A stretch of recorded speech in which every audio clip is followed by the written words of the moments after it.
आज हम बात करेंगे सितंबर की राशियों को लेकर कि आखिर आपका ये पूरा महीना कैसा जाने वाला है, क्योंकि इस महीने में बहुत सारे चेंजेस हैं, बहुत सारे बदलाव होने हैं। शारदीय नवरात्रि भी इसी महीने में है। तो ऐसे में आपकी राशि आपसे क्या कहना चाह रही है? आपके दिन कैसे जाएंगे? आपके जीवन में किस तरह का बदलाव आएगा? जीवन में क्या कुछ अच्छा होने वाला है और किन चीज़ों से आपको रहना है सावधान? इन सभी पर हम बात करेंगे। तो महीने में तो बहुत सारे पर्व त्योहार आएंगे, लेकिन विशेष करके जो इंडिविजुअल राशिफल होगा, हर व्यक्ति पर उसका किस तरीके का प्रभाव रहेगा, वो हम इस बार चर्चा करेंगे, क्योंकि ये इम्पोर्टेंट समय है। इसी पर कहीं ना कहीं आगे के कुछ महीने का जो कारोबार होता है वो कहीं ना कहीं इस पर निर्धारित करता है। वृषभ राशि पर बात करें मैम, जी वृषभ राशि का पूरा महीना कैसा रहने वाला है? जी जी कंचन जी, सबसे बड़ी बात है ये इतना अच्छा एक शो कह सकते हैं आप, क्योंकि हम जहाँ अवेयरनेस होती है वहाँ बचाव जरूर होता है। बिल्कुल। तो राशिफल सिर्फ ये नहीं है कि हमें क्या मिलेगा, पैसा कितना मिल गया, ये चीज़ें मिल गई। देखिए, जब हम बचते हैं तो हम हर चीज़ को हासिल कर सकते हैं। जब हम सेफ रहते हैं तो हम अपनी खुशियों को संभालने में सामर्थ्य रखते हैं। बिल्कुल। तो हमें हमेशा हर चीज़ का एक बैलेंस करके निकलना आगे, ताकि हमें महीना सितंबर हो, अक्टूबर हो, नवंबर हो, दिसंबर हो, प्रिकॉशंस इज बेस्ट मेडिसिन, वो लेने ही लेने हैं। थोड़े से अच्छे कर्म भी करने हैं, साथ के साथ प्रिकॉशन लेने हैं। वृष राशि की बात करते हैं तो आपको तो मालूम ही है कि जैसा हमने कहा कि पितृपक्ष भी इसी महीने में है, शारदीय नवरात्रि भी कंचन जी ने बताया कि शारदीय नवरात्रि इसी में है, और राधा अष्टमी पड़ेगी, महालक्ष्मी व्रत पड़ेंगे, यानी कितने अच्छे अच्छे त्योहार पर्व जो है वो इस समय। लेकिन ग्रहण से बचना है। ग्रहण से आपने एक वीक का एटलीस्ट प्रिकॉशन लेना। वैसे तो कहा जाता है कि 40 डेज तक हमें प्रिकॉशंस लेते रहना चाहिए, लेकिन हर राशि वालों को, जिस राशि की हम बात करेंगे उन राशि वालों को specifically 1 week at least they have to take the precaution, मतलब लीजिए प्रिकॉशन। शुक्र आपके लिए प्रथम और 6th यानी षष्टम भाव के स्वामी है, और सबसे बड़ी बात है कि शुक्र जो है वो लग्जरीज प्लैनेट कहा जाता है, खुश रहने वाला प्लैनेट कहा जाता है।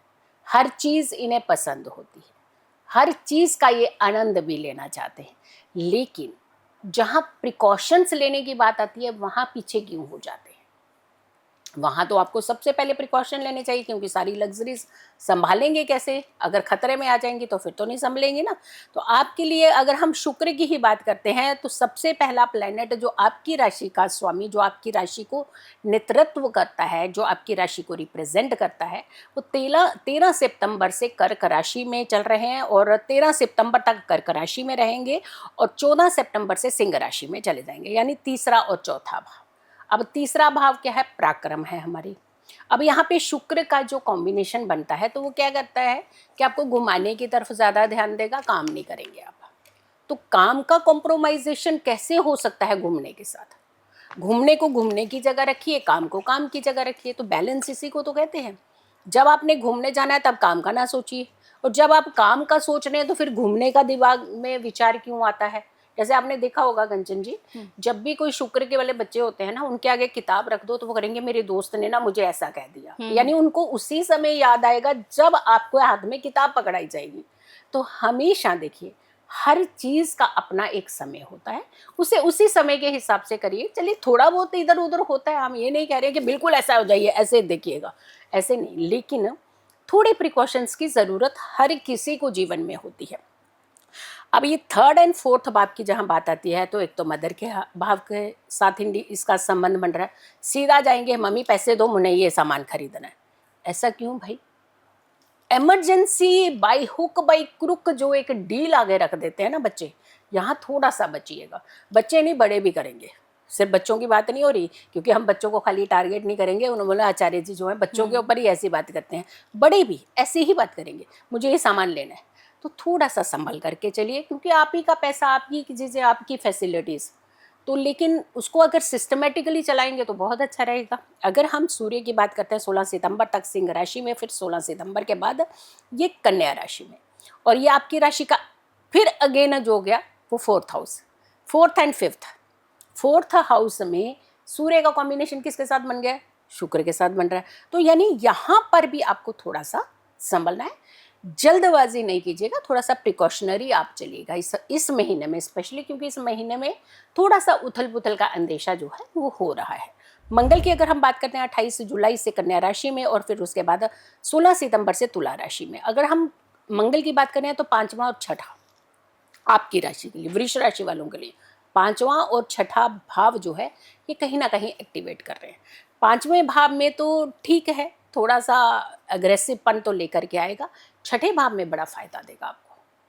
छठे भाव का मंगल जो है, जितने तंग कर रहे हैं ना आपको लोग, आप सोच लीजिएगा, अपने माइंड में उनकी लिस्ट बनाई तो वहां उसका हिसाब किताब उनको दे देगा।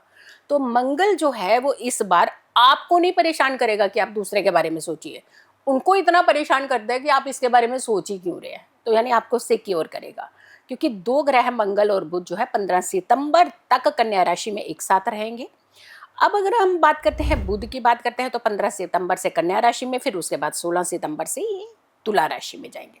5वां और अगेन छठा भाव, यानी 5वें छठे भाव का रोल आप देख रहे हैं इस बार बहुत ज्यादा हो रहा है। 4, 5, 6 ये 3 भावों के ऊपर कहीं ना कहीं ग्रहों का जो प्रभाव है वो ज्यादा रह रहा है। तो हमें 5वां भाव आ गया आपका फ्रेंड सर्कल, हायर एजुकेशन, आपका कंपटीशन भाव। छठा भाव ऋण रोग शत्रु हो गया आपका।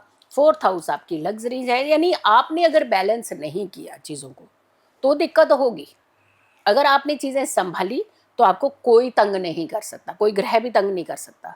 तो इसीलिए आपको थोड़ा सा संभलना है। गुरु की अगर हम बात करते हैं, मिथुन राशि में चल रहे हैं, आपकी राशि का दूसरा भाव धन भाव है।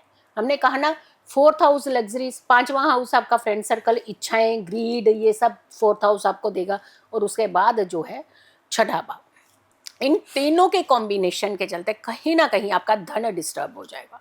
मुझे यही सामान चाहिए, मुझे ऐसे ही जाना है, मुझे वहीं जाना है, मुझे दोस्तों ने कहा है, मुझे ये है वो, यानी इस तरीके की चीज़ें आप इस बार ना कीजिएगा।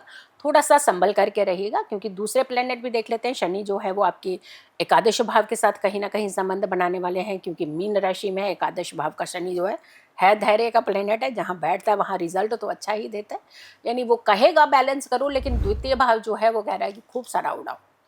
अब यहाँ पे किसका दिमाग चाहिए? खुद का। उपाय आपको सपोर्ट करेंगे, उपाय जरूर कीजिएगा। राहु की बात कर रहे हैं तो कुंभ राशि में चल रहे हैं, जो आपकी राशि का दशम भाव होगा। दशम का राहु बहुत अच्छा होता है, बहुत अच्छे प्रभाव डालता है। लोग कहते हैं कि जल्दी दशम का राहु है, पता नहीं क्या हो जाएगा, हमारे काम में खलबली, बहुत अच्छा कुछ देता भी है ये। यानी डिपेंड करता है कि आपका भाव के अंदर जो प्लेनेट है वो किन एस्पेक्ट में है। अगर हम राहु को देखते हैं तो राहु की जो दृष्टि रहेगी वो केतु पर रहने वाली है, एक्सेस में होते हैं। तो वहाँ सूर्य का भी कॉम्बिनेशन बन रहा है, और यहाँ पे ग्रहण भी लगना है राहु के साथ चंद्रमा का। तो यानी 16 सितंबर तक जो आपकी उथल पुथल है ना, ये ज़्यादा रह सकते हैं, क्योंकि 7 तारीख की ग्रहण लग रहा है और 8 तारीख की सुबह तक ग्रहण रहना है। तो कहीं ना कहीं ये आ गया 1 वीक, हमने कहा ना 1 वीक प्रिकॉशन बहुत ज़रूरी है। केतु की अगर हम बात कर रहे हैं तो केतु चल रहे हैं सिंह राशि में, जो आपकी राशि का 4th हाउस होगा। अब ये समसप्तक योग भी बनेगा, यानी ये समसप्तक योग जो है ये अच्छा योग नहीं माना जा रहा है, क्योंकि कंसीडर अच्छा नहीं हो रहा, ग्रहों की युति के कारण अच्छा नहीं है।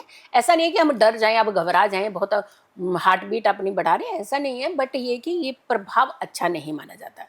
उपाय क्या करना, आपने एक पीले रंग की सरसों आती है, उसकी पोटली बनाइएगा और हमेशा अपने साथ रखिएगा। सितंबर के महीने में इसे ज़रूर कैरी कीजिएगा, ताकि आपकी एक एनर्जी जो है वो डिस्टर्ब ना हो, डिस्ट्रैक्ट ना हो, ताकि आपकी एनर्जी बनी रहे और आपके जो आने वाला समय है वो बेहतर हो सके।